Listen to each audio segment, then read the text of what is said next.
Okay, right. Guys, we're starting. Okay, so we'll start and we'll get going. Right. So we'll start with the 2017 A-level paper, the year that I did A-levels. Right. We'll see how the questions go.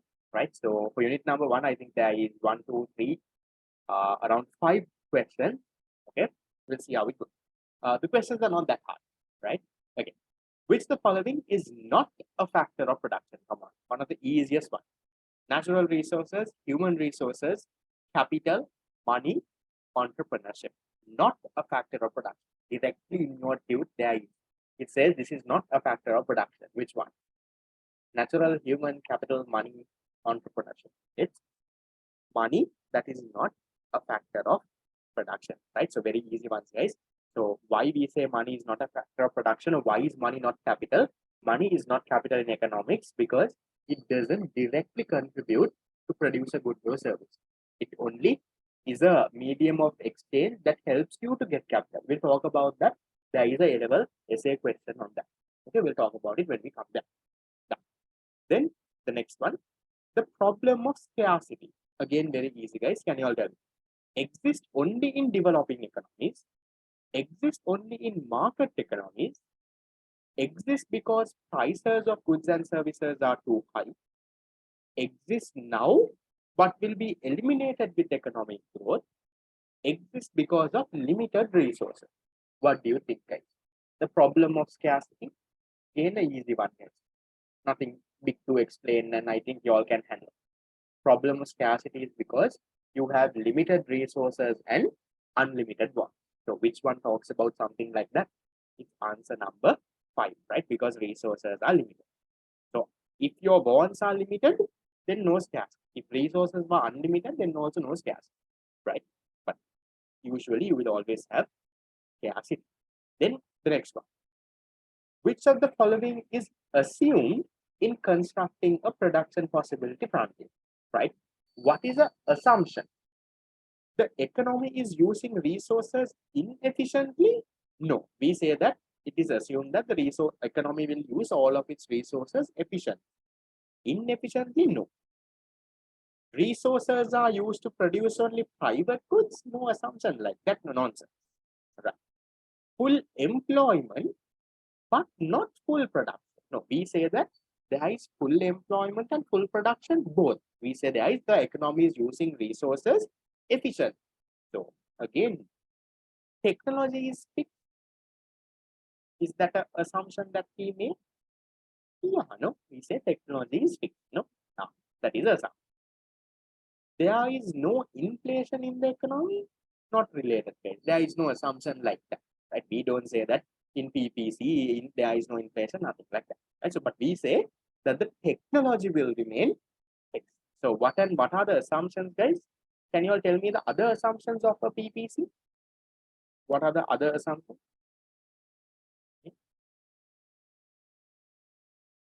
Okay, produce only 2 goods, correct? Produce only 2 goods, right? Your factor endowment means the amount of resources you have. Factor endowment remains constant. That means your stock of resources is constant, right? The quality of your resources, that is also constant. Quality of resources are constant, right? Then you have constant technology. That's what we had, technology. Then there is full employment, right? Then, okay, drawn for a given period of time, right? Resources are fully and effectively used. That's what is number 5. Set bit of time, right? Next, those are the usual assumptions. So maybe in your year, what can they do is they can give you a different same question. They can give you something else. Because if you missed the previous answer, guys, please go and maybe check in the past paper book, right? Will build some discipline where you come on time and you don't daydream in class, right? So if you miss the answer, go to the 2017 paper, right? In your past paper book, the answer is that, right? Okay. Question number 4. An economy has achieved productive efficiency when what? When it is unable to produce more of one good without producing less of another. Can you say that? Okay, now just think, guys. When you're unable to produce more of one good without giving up less of another, where are you producing them? On the PPC, inside or outside? Unable to produce more of one good without producing less of another. That means you're producing where? You're producing on the PPC, right? So now see, when you're producing on the PPC, if you want to produce more of one good, right? If you want to produce more of this good, you have to give up more of this, right? So can you tell, guys, that the first one talks about productive efficiency? What do you think? Unable to produce more of one good without producing less of another. Productive efficiency, right? So when if you're unable to produce more of one good that without giving up another means you're operating on a PPC. Operating on a PPC means you've achieved productive efficiency. So first one looks correct, right? So we'll leave it. We'll look at the other one also. Yes, every point on the PPC is productively efficient. The marginal cost of producing is equal to price. Yes, MC is equal to price. Is it productive efficiency or what is that? Marginal cost is equal to the price. That is allocative efficiency, that is allocative efficiency. So again, not productive, right? That is allocative. So we'll leave that also aside. Third one, eliminated all negative externality. What is the externality? We'll learn later, guys, right? So again, no, not that as well. Okay. Resources are allocated to produce goods and services most wanted by the society. What is that, guys? If you allocate resources to produce the goods most wanted by the society, that is also what? That is also allocative efficiency, right? So here also you can make a note and say, this is also allocative efficiency. It is self-sufficient in all the products. What is self-sufficient? Self-sufficient means you don't have to import anything. You itself are producing everything. Now, that is not what productive efficiency is, guys. Productive efficiency doesn't mean that you are self-sufficient. Productive efficiency means you're utilizing all of your resources fully. So you're operating on the PPC. That means if you are to produce more of one good, you have to give up something of another good, right? That is what productive efficiency is, right? It's not that you are self-sufficient. There's nothing like that. So which one is our answer, guys? Our answer is number 1. Is that okay? Fine. Okay. Any questions? Yeah.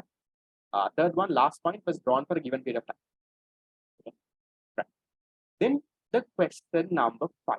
Right? These are good questions. Okay. Now this one says the fundamental economic question of what to produce and for whom to produce. Now there are 3 questions: what to produce, how to produce, whom to produce. That's right. What to produce and whom to produce are interdependent. That means they are connected to each other, right? They are saying that. They are asking why. They are asking why is the economic question of what to produce and whom to produce, why are they connected to each other? Let's see. Right? See, different patterns of income distribution, right? So that is like whom to produce, generate different patterns of demand. Therefore, different patterns of resource allocation. Okay, fine, right? They are saying something. Second one is saying different patterns of production methods. Okay, when you say production methods, what does it mean? Production methods. Can you tell me the 2 production methods? You have labor intensive and capital intensive, right? What is this? Labor and capital intensive is, this is how to produce, no? This production methods thing is how to produce. Now see, how do you see how I'm eliminating answers, right? Now in our question they are asking, right, what to produce and whom to produce. Second answer is talking about patterns of production methods. Production method is how to produce, right?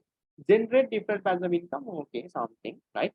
Income and wealth are concentrated in the hands of economically powerful people, okay. Markets cannot be relied upon to allocate resources efficiently, okay. A particular level of output may be produced, but many different combinations, by many different combinations of inputs. Can you tell me which one of these answers talks about both what to produce and whom to produce? What to produce is about resource allocation, right? Where are you allocating your resource, right? Whom to produce is this income. Now, remember, I told you, I explained before, whom to produce depends on income, right? Rich people, poor people, right? Which answer talks about those things? 1, 2, 3, 4. Just, that's okay. Now, even questions like this, you don't have to understand 100% to get the answer, guys. You don't have to know every single, so what does this mean? What does it mean? No, you have to be smart now, right? Just think, right? We'll see how many people can use your God-given multifunctional brain. Which one? It's more towards answer number 1, right? Look at answer number 1 here. Look at this. In answer number 1, right here, different patterns of income distribution. What is different patterns of income distribution? Different patterns of income distribution means, right, we are talking about whom to produce. Right now, there are some people who have a high amount of income. Some people have a little income. So, high amount of income people are able to get a lot of goods and services. People with a small amount of income gets a little goods and services. That talks about that. Generates different patterns of demand. Now, for example, rich people have better demand. They will demand for, let's say, luxury cars, right? They will demand for those. People like us, we will demand for maybe Uber Pick. We will demand for buses. We will demand for better public transport. That is our demand. So different levels of income, people at different levels of income will demand for different goods, right? Now, someone who is very rich might not demand for the goods that you are. Now, what do you all have for dinner? Usually, we will have bread, string hoppers, right? Sometimes we might have, something like that, right? ROT, right? Those are our normal dinner items. But think of a person who is rich, right? He might, be having pasta. He'll say pizza, right? He'll be having those four things. It's maybe burgers, right? See, different levels of income generate different types of demand, no? Right? High income earners, they have a different other form of it. People like us, we have another kind of a demand. They're saying different patterns of income distribution generates different patterns of demand. Correct, right? And therefore, different patterns of resource allocation. So high income earners are demanding pizza. Therefore, you're allocating some resources to produce that. Low income people, they are demanding bread and rice and roti. So you're allocating some resource to produce that also. So can you see this allocation, resource allocation is what? Resource allocation is, right? This resource allocation thing over here is what? This is what to produce, right? Patterns of income distribution is whom to produce. So can you see the two are connected? They are saying there are rich people, poor people. Rich people have different demands. Poor people have different demands. So the country will allocate resources to produce both the types of goods, right? So both of it is connected, right? What to produce depends on the people's income. Rich people, richer goods, right? Pizzas and burgers. Poor people, bread and rice. So can you see there is a connection there? No, you get that point? Was that too hard or too advanced? That should be your answer. It makes sense. It's a little bit of a tricky question, guys. So every year there'll be 1 or 2 tricky questions like this. Don't feel bad when you don't understand 100%. So questions like this, guys, are the questions that you should mark and keep, right? Put a small star or something and keep so that you can go through it again, right? Maybe watch the recording again, right? Take some time slowly. This is what he said, right? Think.